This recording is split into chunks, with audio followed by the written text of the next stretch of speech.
Hello, welcome, or welcome back to Heretic Owl Tarot.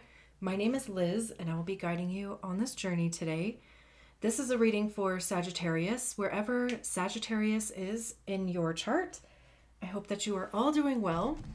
I know it's been a little while. I think the last videos that I posted were in July, and I haven't done a tarot reading since. Oh, I think I've done a couple. No, I've done one for a friend, and I know that I've done like maybe one or two for myself when I was like on a mushroom journey. But I don't know. I even halfway like forgot that I even had a YouTube channel for a little while, which I think I needed to do.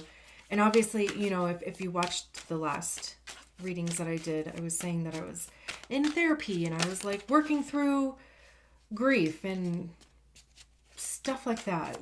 I'm still working through some stuff, but happy to be back. And it's funny because like I would say maybe like the last week or so there's just been this little birdie flying around my head about sitting down here to do tarot readings. And I usually wait for that little birdie that's what I call it, to show up before I sit down to do tarot readings. Like I don't do them on a schedule. Interesting. We have the High Priestess and the Ace of Swords that both came out sideways. So we'll leave them that way. And what the hell? Did you hear that? It was like a high-pitched... It almost sounded like somebody's brakes. Like that high-pitched... But there's nothing outside. So, I don't know. Interesting. Anyway, what? Oh, yeah, the little birdie. So, literally, I mean, like... That little bird has not been around since I've stopped. I know, like, I also, like, I posted that video a little, what was that, last weekend or something, that I was going to be back.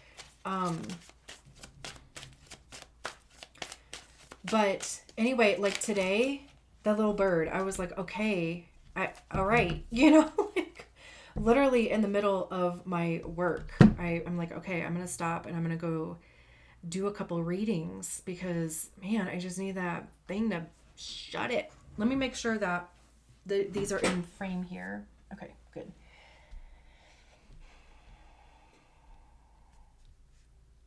We'll look at the bottom of the deck here in a bit. Okay, hopefully that's not blurry. Is it? I literally can't tell. I feel like my eyesight is getting bad.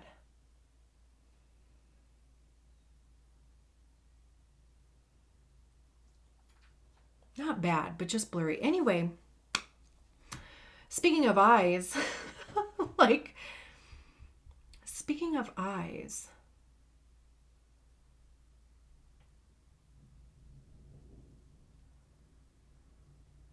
how's your eyesight been? Is there something that, I don't know, that like you're just not wanting to see, but it's still like coming through to you, like in your intuition? It's like, listen, you can keep your eyes closed metaphorically or metaphorically. You can keep your eyes closed if you want to, but you're still going to receive the message. And the reason why I'm saying that is because in this High Priestess card, we can see these two moons, to me, look like eyes, that are closed. And then, of course, this one eye right here that, to me, would like represent the third eye. And I mean, the High Priestess is associated, of course, like with the moon. which is Cancer. Also, I know like some people associate the High Priestess with Pisces, and I think it might be because of the intuitive aspect, maybe even, I don't know, I was gonna say like maybe even because of the like secrecy, or like not secrecy but like mystery aspect of it, because then I started thinking like literally any of the water signs could be represented like with a High Priestess, because there is an intuition that comes with all of them. And I feel like Scorpio is definitely more of the mysterious, maybe even secretive, um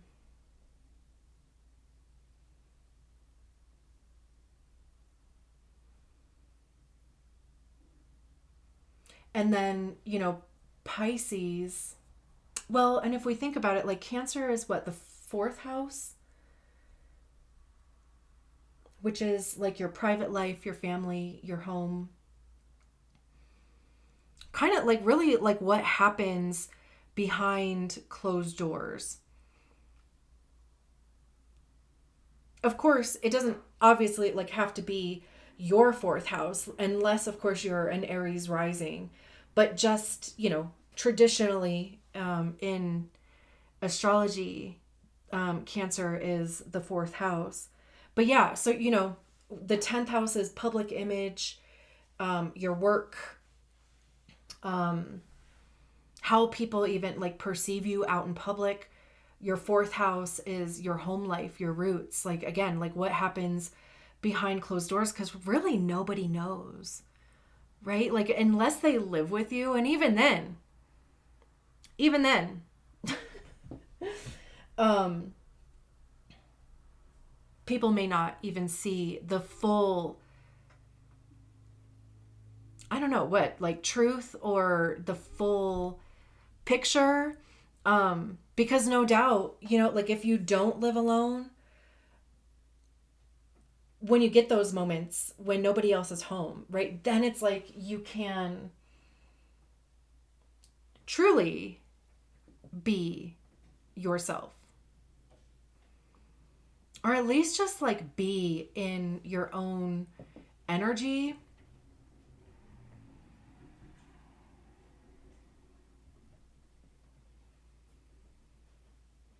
And then, because I was like, how did we even start talking about that? And then Scorpio is the eighth house, um, which is transformation. Is it hailing? Rude. Let me close my door. BRB. Okay. Um, we were talking about Scorpio. It's even kind of curious that we're even going down this road. And part of me is like, I should just move on and stop kind of blabbering. But you know what? I'm just going to yap away, because what I like, for whatever reason, we're going down this path, literally about the High Priestess. So the eighth house, right? The occult transformation. It's other people's assets, other people's resources too. We think about the opposite house, which is the second house, and that's about like your material possessions, your money, your sense of worth. That's Taurus usually, right? Luxury, comforts. So the eighth house being on the opposite side of that would then be other people's property. Is that OPP? Remember that song like back in the 90s? How did it go? OPP. Yeah, you know me. Who's down with OPP? Everybody. um Anyway, who is that? Naughty by Nature? Is that who that was? I don't know. Now I'm like, um But yeah, right. Okay, sorry. We keep getting we by me. I keep getting off track. But also, like, so I was thinking when I was like closing up my door because it's randomly hailing the like last day of September, um, that even like transformation and the occult and debt, even because it's also the house of death. Or debt, but also death. Which, like in tarot, death also represents transformation. It's the house of, I believe that like sex is in there too. Um, but they are all things that maybe involve other people, but they're still very personal to you, right? Like, think about any transformations that you have been through. Maybe there were events outside of yourself, like a relationship, um, or a job, or whatever, an event that maybe happened in your life, that somehow involved other people, but the transformation was very personal to you, right? Like it might have been triggered by something external, but the work, the cocoon, what that you were just the one that was in there, right? And then Pisces being the 12th house, and the 12th house is hidden enemies, um, mental health, also even um, divine, like consciousness, like our connection to, for me, it would be like the connection to my higher self. For you, of course, it can be God, source, divine, um, whatever it is that is a higher power for you. If you don't believe in a higher power, like I don't really believe in a higher power, but I guess, like, is my higher self a higher power? I don't think so, because I see that as being me. Like, how can I be above myself?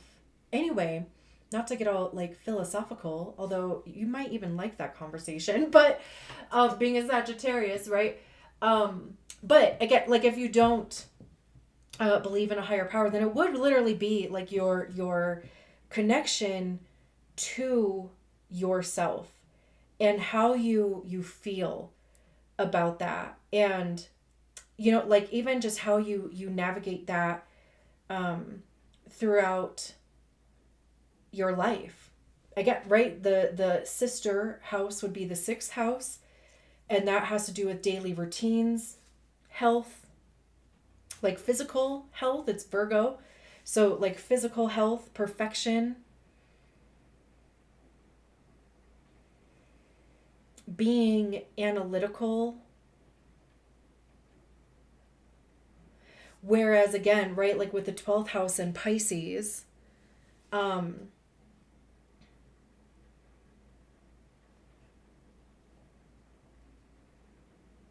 having that like mental health connection, which is very much connected into with our emotional health,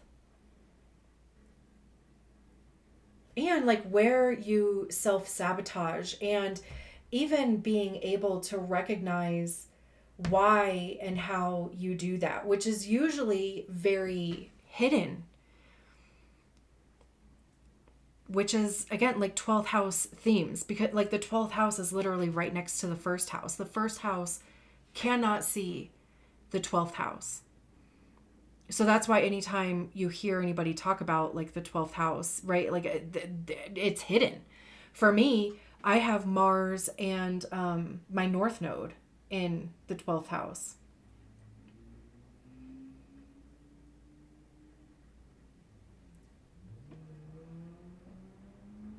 Couldn't tell you.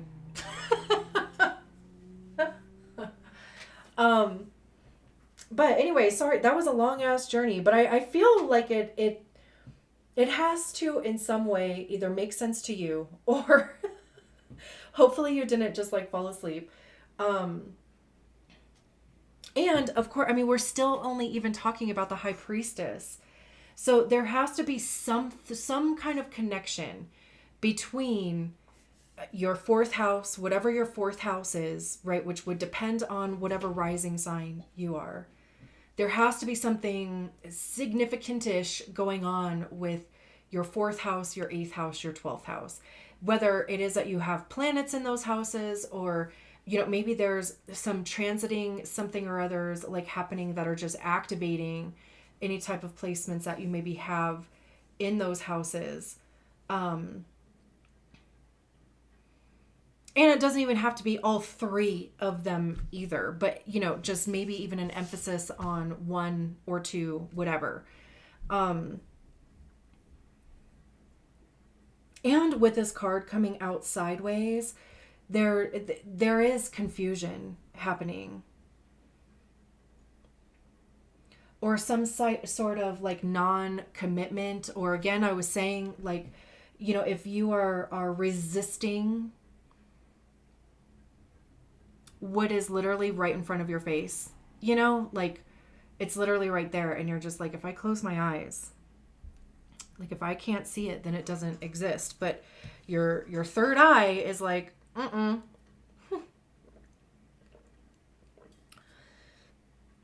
we can see it. And not only can we see it, but we can see the actual truth of it. This could even just be a thing too about, really tapping into your emotional body, even maybe literally tapping your third eye.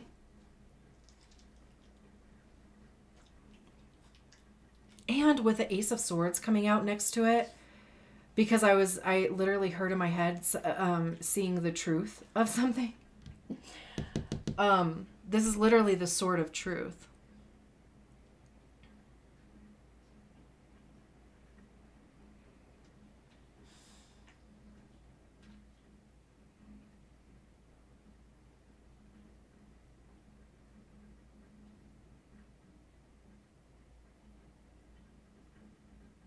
This may even be something that would be good to like chew on or mull over or tap into at night.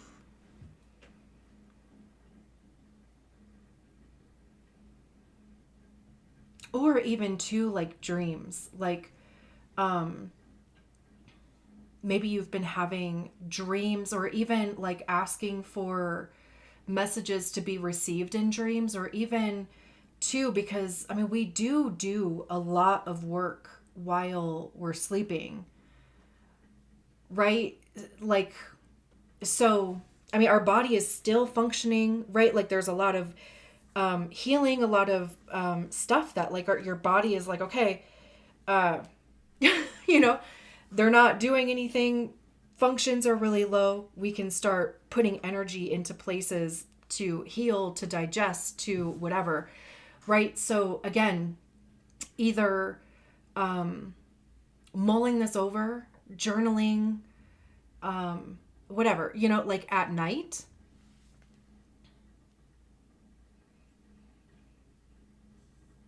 And if it's like not too cold where you are, even just going to sit outside. And the reason why I even just kind of keep bringing that up is because this high priestess is obviously, I mean, it's nighttime. I mean, if you have access to water, like even sitting by water at night. But really, like writing down your dreams, like just being intentional with that for the time being. Even if it doesn't make sense to you in the moment or that day or whatever, right? But it's just having the record of the dream, because no doubt the clarity would come to you at some point. Like in the middle of your workday, all of a sudden it's like, oh, that's what a grasshopper wearing a top hat meant, like something, or maybe you see something similar, like some sort of like deja vu, like in your awake life. Something along those lines. And then again, right, like this Ace of Swords being sideways as well. Swords have to do with our mind and our mindset, truth, honesty. Also, even like how you are communicating. And with it being sideways, it could just be like being in the middle of figuring out like what is your truth. Maybe even like mindset being a little funky right now too. And that could be because of whatever is happening with this high priestess. The resistance to that, or even just because there are times where we're just in the messy middle. Like there's a transitionary period with most things, which sucks. Where you're heading away from one thing and you're just kind of like meandering like in the middle of another thing, but like you're heading towards a new thing, whether you know what that new thing is or not, right? And I think it's probably especially difficult when you don't know what the new thing is. But I don't know. I mean, even if you could see it coming,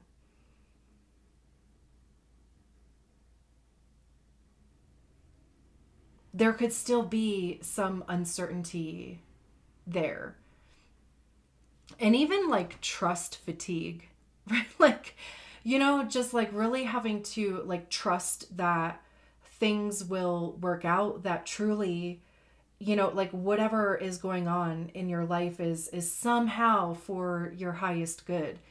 And again, right, like just having to continuously like stay in that frame of mind or that belief, right? Like, I mean, trust fatigue.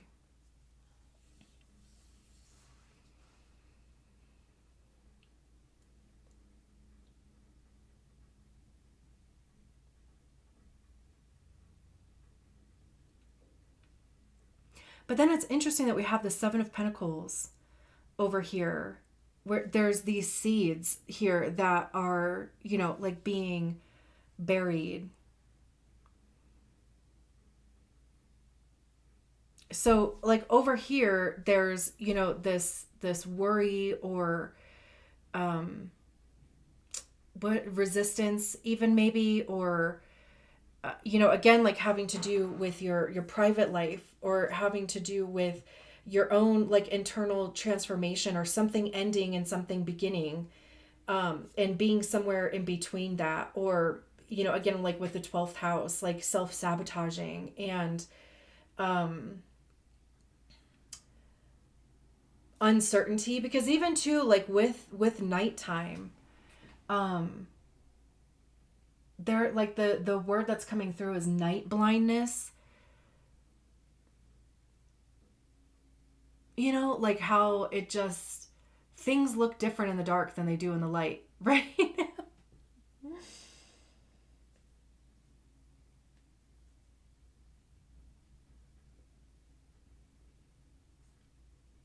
Even with, the moon, the illumination from the moon, there's still like a sense of distortion there.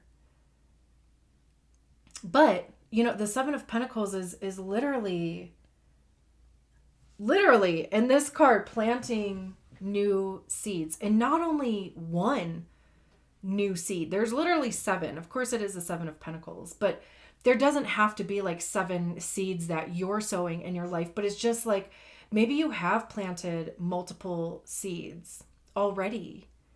It doesn't obviously have to be seven, but, and it's literally now like a waiting game. And that could even be where this uncertainty is coming from, and even that trust fatigue, because it's hard to be patient while literally these seeds have to germinate, right? Like they have to grow roots, they have to sprout, blah blah blah. And also the thing with the Seven of Pentacles is that you can't just plant a seed and expect it to grow, right? Like you have to show up. You have to, you have to provide resources and material. Like you have to water, you have to weed, you have to like check for pests, right? If it's something that needs to be pruned, like you have to do that, like you can't just plant a seed and be like, okay, I'll just, be picking lettuce or cabbage or whatever, like, in a couple weeks or months or however long it takes that shit to grow. Cause I don't know. Right. Like you have to,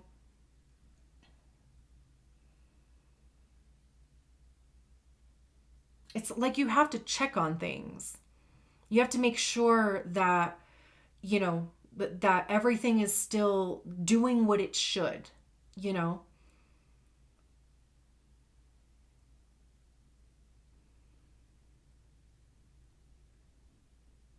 And that's probably like the part that you're at right now is like just making sure that, again, like you are showing up, that you are watering your seeds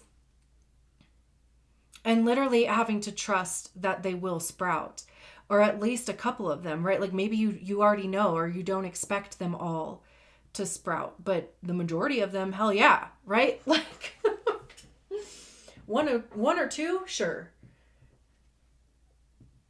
But the rest of them better come up, right? they better be harvestable and able to be, eaten. And when I do eat them, they better be delicious, right? So that's like how this whole thing is like, it is taking those steps. But at the same time, like not having any evidence yet maybe of those things sprouting, of them taking off, even though we do have these lettuces or cabbage or whatever this is over here. So that's the thing, right? Like there is evidence that the work that you have put in before has paid off.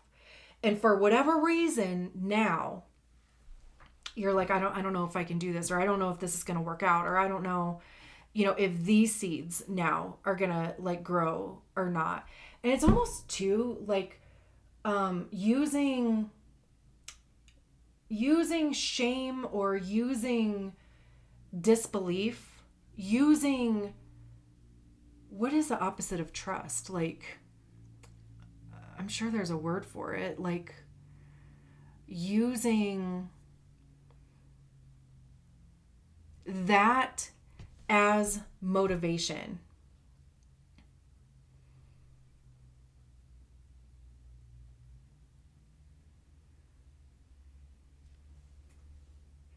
That's interesting.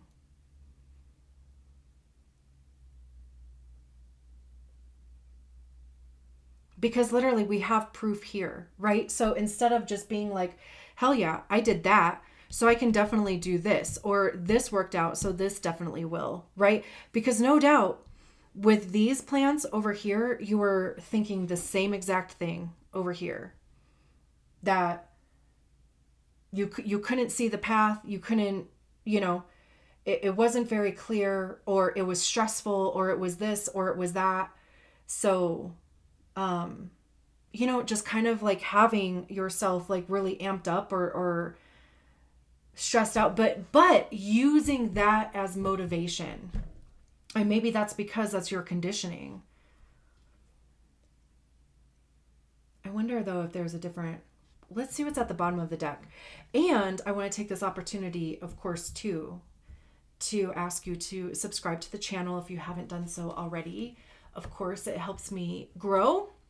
Speaking of, which we love. And also, it gets my videos out there for other people to see, and it notifies you when new videos come out. So all of the good things.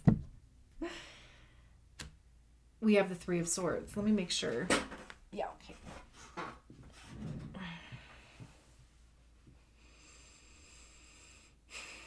And I'm laughing because the Three of Swords is about disappointment and betrayal.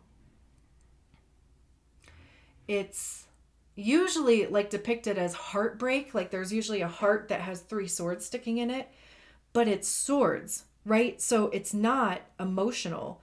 It's how those stories live in our minds. It's the story that we attached to an experience, and that's what has become this whole thing.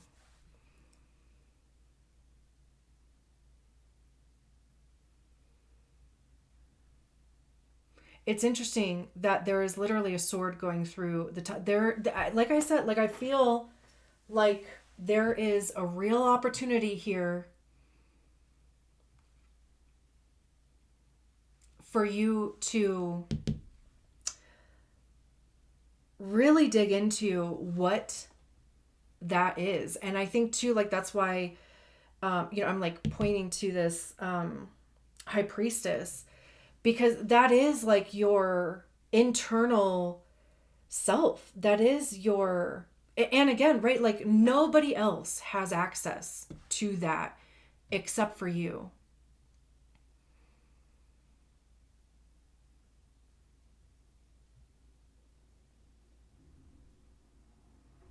I think maybe that is probably the point of why we even went through the fourth, the eighth, and the 12th house. Like, um, because like literally, I mean, nobody, that truly is like work that only you can do. And those are also only stories that you know. I mean, you can tell somebody out loud what the story is, what the event was, like whatever the story was that you attached to that event. I mean, you can share that, of course, with somebody, but it's your story to change.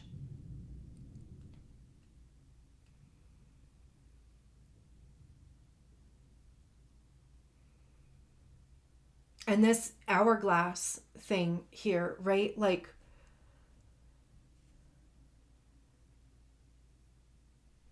it almost to me feels more like a decanter. Is that what it's called? Like for wine? Then, I mean, it doesn't look like sand. And I think that's probably, I'm thinking of like a Merlot or something. um, I'm not encouraging you to drink. I don't really think that that would help anyway, but that's just what was coming through to me.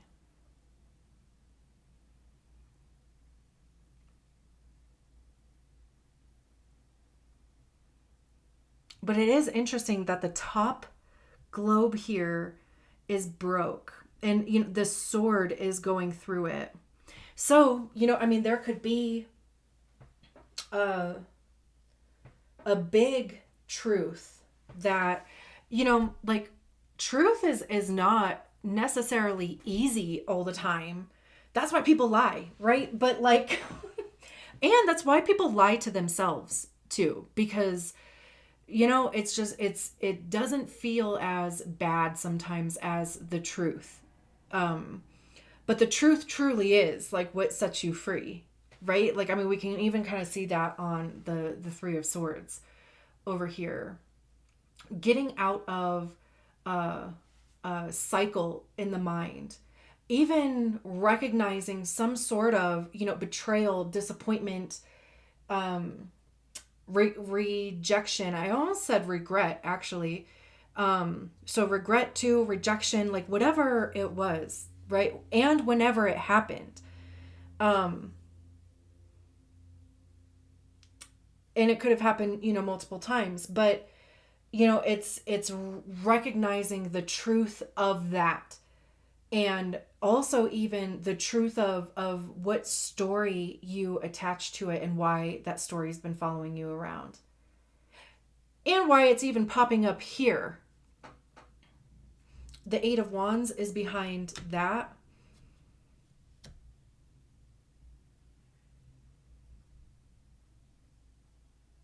It's electrifying. Now I have that Grease song stuck in my head. You better shape up, 'cause I need a man. The Eight of Wands is fast moving.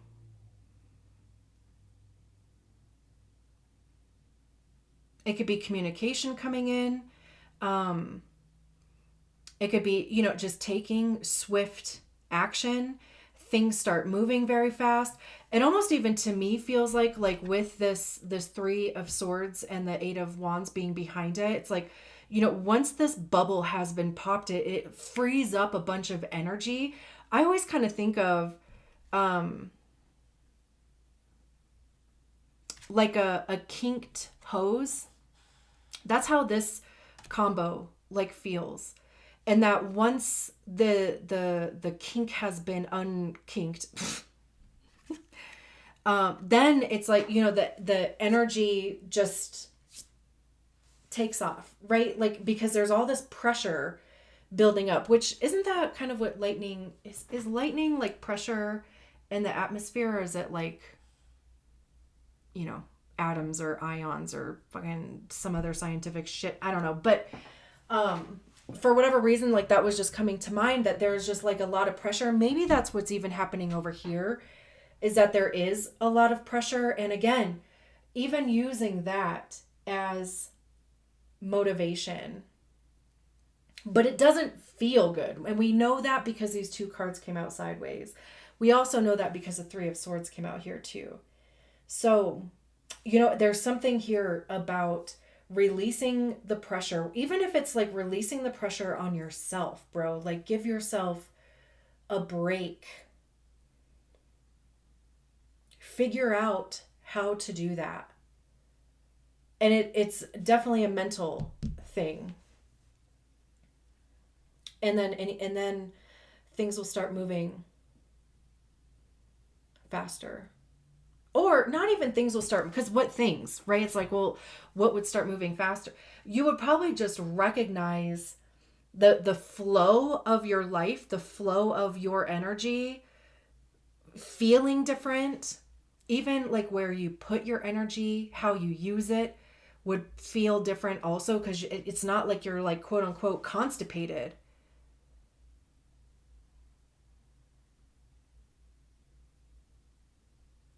Okay.